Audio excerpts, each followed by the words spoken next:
Check out my top 5 hamstring exercises. Let's go.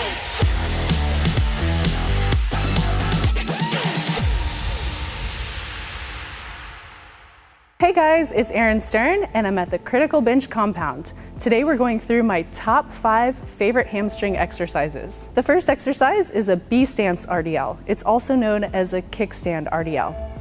You're going to use one leg to start with.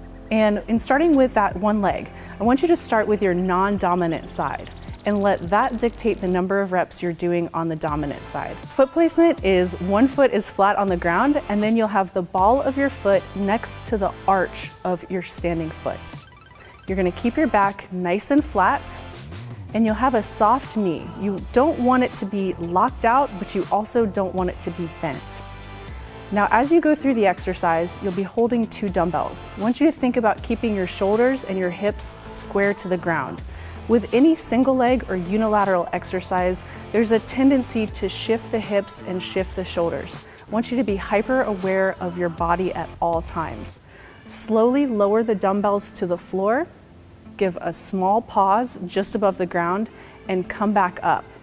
Now, take your time with this exercise. The tempo should be slow and even. This is going to help a lot with mind-muscle connection. If you really want to target those hamstrings, focus on pushing your heel into the floor. Now, as you switch to your other leg, I want you to focus on placing that non-dominant foot next to the dominant foot in the same exact position. So we want the right side and the left side to be a mirror image of each other. The next exercise is sliding floor curls. This exercise is great because it can be done anywhere and you're using your body weight as resistance. Now, as far as things that you'll need a towel or a piece of paper or furniture movers and a floor that you can easily slide on. You're going to place your feet on the paper or the furniture movers. Get your body into plank position. Your feet are going to be flat on the ground. Now, once you're in that plank position, lift your hips off of the floor and place your body weight on your feet and on your shoulders. Focus on pulling your heels towards your glutes and pulling evenly from left side to right side. So you just want to really focus on having an even pull. Now, once you get to that mid-rep point where you really feel that squeeze on the hamstrings, go ahead and extend your feet back out, always maintaining that plank position. Before we get into the next exercise, I want to talk to you guys about the inner thigh solution.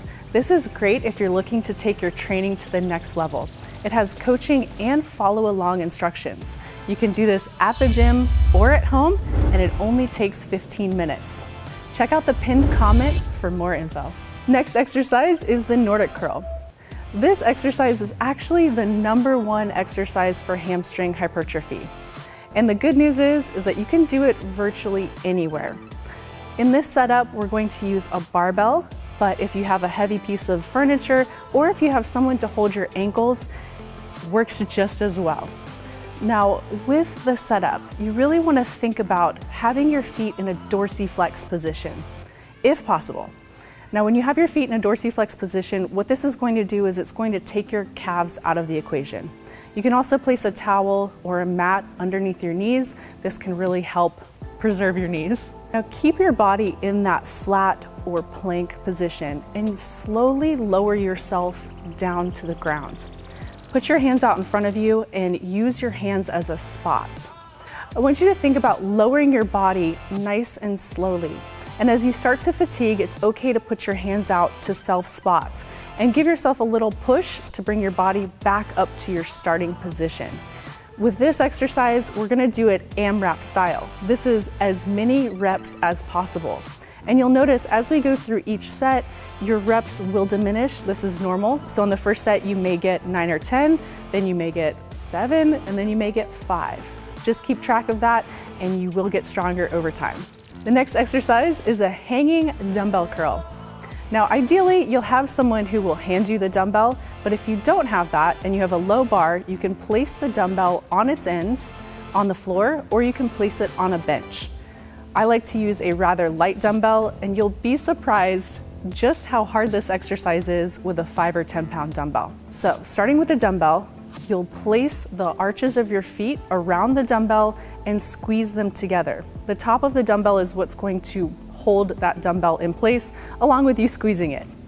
Grab a hold of the bar, get your body into a plank position, and with this, we're working on knee flexion. So I want you to think about using your hamstrings or your knees as the hinge. So everything else in your body is going to stay still.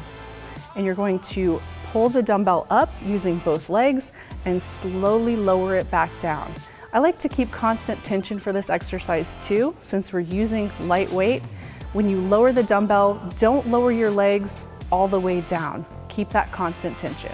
The last exercise we'll be doing is a reverse hyper. We have the reverse hyper machine here, but if you don't have access to it, you can use an adjustable bench, a Swiss ball, or even your couch ottoman. With this exercise, you really want to focus on pushing your hip bones into the pad and bringing your legs up as evenly as possible. So you can have a slight bend to your knee, but really think about driving your legs up until your body is 180 degrees. You don't want to go above that, and you don't want to stop below that. But pushing your pelvis into the pad is really going to help recruit the upper hamstrings. It's going to give you that great burn. If you're looking to take your leg workout to the next level, check out the inner thigh solution. It's in the pinned comments below. I'm Erin Stern. Thanks for watching.